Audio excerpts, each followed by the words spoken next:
بسم الله الرحمن الرحيم ألف لام ميم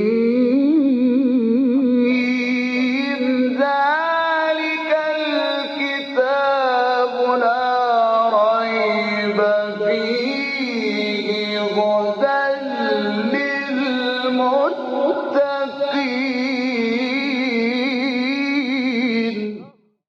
Interpretation of the Holy Quran. Bismillah ar-Rahman ar-Rahim. In the name of Allah, the Beneficent, the Merciful. With the help of Allah, we begin a brief commentary of Quran. We reach to chapter Ma'idah, the 5th chapter of Quran, which is revealed in Medina. It has 120 verses. Please listen to verse 95. يا أيها الذين آمنوا لا تقتلوا الصيد وأنتم حرم ومن قتله منكم متعمدا فجزاء مثل ما قتل من النعم يحكم به ذوى عدل منكم هديا بالغ الكعبة أو كفارة طعام مساكين أو عدل ذلك صياما ليذوق وبال أمره عفى الله عما سلف ومن عاد فينتقم الله منه والله عزيز ذو انتقام. O you who believe, do not kill game while you are on pilgrimage. And whoever among you shall kill it intentionally, the compensation of it is the like of what he killed from the cattle, as two just persons among you shall judge. هديا بالغ الكعبة أو كفارة طعام مساكين أو أدل ذلك صياما ليذوق وبال أمره عفى الله عما سلف ومن عاد فينتقم الله منه والله عزيز ذو انتقام. As an offering to be brought to the Kaaba, or the expiation of it is the feeding of the poor, or the equivalent of it in fasting, that he may taste the unwholesome result of his deed. Allah has pardoned what is gone by, and whoever returns to it, Allah will inflict retribution on him. And Allah is mighty, Lord of retribution. We talked about this verse in previous section, that Allah has forbidden the game, some kinds of game in pilgrimage, when a person has changed his clothes and he becomes muhrim. And he said if a person does such things, it is obligated to him to have expiation. It means to slaughter the same kinds of animals. Otherwise, he should feed. If he cannot slaughter, he should feed poor people with the same money as much as that he was supposed to buy some animals and slaughter. If he cannot spend money to feed the other people, he should make a fast as the same as the number of the people he was supposed to feed them. And Allah says, Allah has forgiven whatever you have done before such an order. And if a person does the same, Allah is going to retaliate from him in resurrection day. We said there are a few messages that we can get from this verse. One, we will see when Allah says, لا تقتلوا الصيد وأنتم حرم. Do not kill game while you are on pilgrimage. We understand that the situation of pilgrimage, when a person is muhrim, has changed his clothes, is a holy situation and holy time, holy circumstances. Allah says, in that circumstances, with that situation, even animals should feel security.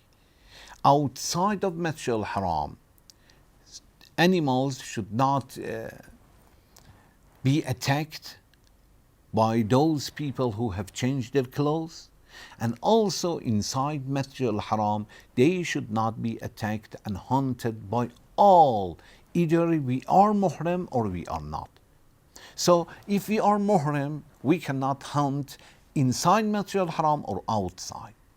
But if we are inside Masjid al-Haram, it is forbidden to hunt. Doesn't make a difference that we are muhrim or not because of that area.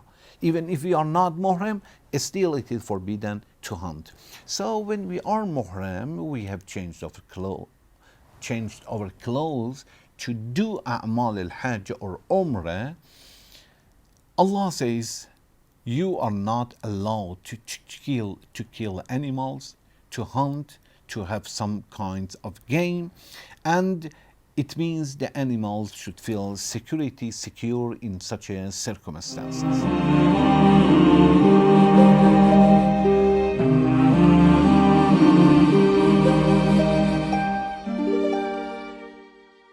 From this order, also we get another message, and that message is sometimes Allah will forbid something because of the area, because of the situation, because of the circumstances. We cannot say whatever is forbidden, it is forbidden from beginning until end all the time in any circumstances. No. Sometimes some things are forbidden in a special time, special circumstances. For example, hunting for Yahud, for Jew, was forbidden on Sabbath, not in another day. And for Muhrim, in that circumstances, or for people inside Masjid al-Haram, only that side, that place. So sometimes in a special situation or a special time, a special place, Allah will forbid something or obligate something. We cannot say whatever is obligated all the time in any circumstances for all people. Forbidden is exactly the same. Another message when Allah says, وَمَنْ قَتَلَهُ مِنْكُمْ مُتَعَمِّدًا, whoever kills a sayd, a hunt, will kill it مُتَعَمِّدًا, it means intentionally. We know that intentionally has a certain rules, many things. If we do it by mistake, there is no punishment. If we do it intentionally, there is a punishment. Pray, for example, which is the pillar of Islam. If we don't do it because we have forgotten, Allah will not punish. If we don't do it intentionally, Allah will punish. Here Allah says, if a person doesn't do intentionally, this is the punishment. Although sometimes, even if we do something unintentionally, Allah says do something, but we cannot say exactly that is punishment, because punishment depends on us. If we know it and we intend, there is a punishment. Otherwise, there is no punishment.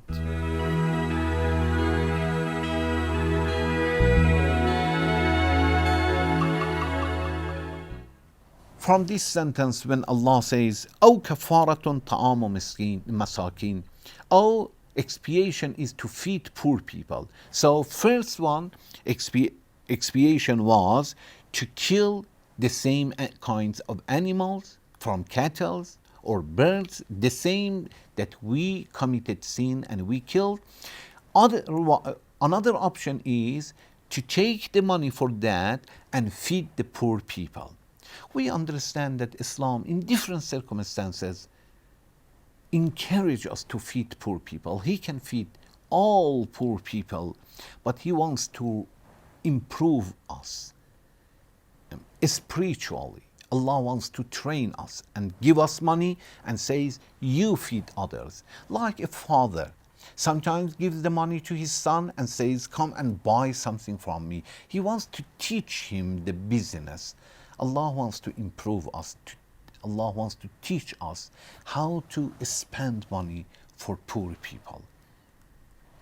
Then Allah says, حَدْيًا بَالِغَ الْكَعْبَةِ, as an offering to be brought to the Mecca when Allah says you want to kill something, in these circumstances, you should bring it in Mecca. If you have slaughtered or killed in Umrah, bring it in Mecca and slaughter some kinds of animals.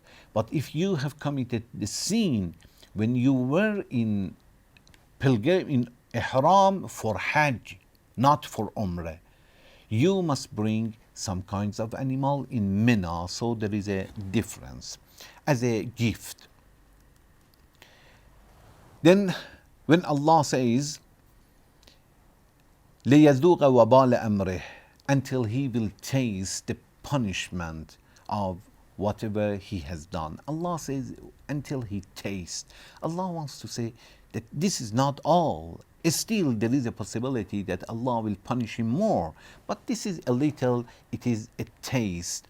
And then Allah says, when he says أو كفارة طعام مساكين أو أدل ذلك صياما, so either kill one kind of animal, the same animal that you have hunted, or feed the poor people with the same money, or make a fast with the same number that you could feed or you were supposed to feed poor people. Allah wants to allow us to go to second option. If we can, okay, for the first, otherwise second or third. And some scholars says there is no order from the beginning. If still, for example, I can kill some kinds of animals, but I can go for feeding, or I can go for fasting. There is no difference and there is no order.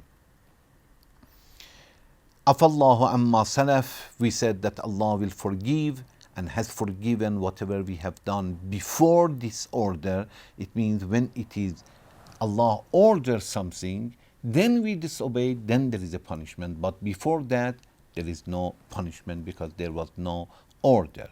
وَمَنْ عَادَ فَيَنْتَقِمُ اللَّهُ مِنْ. And if a person commits sin for second time, there is no more expiation.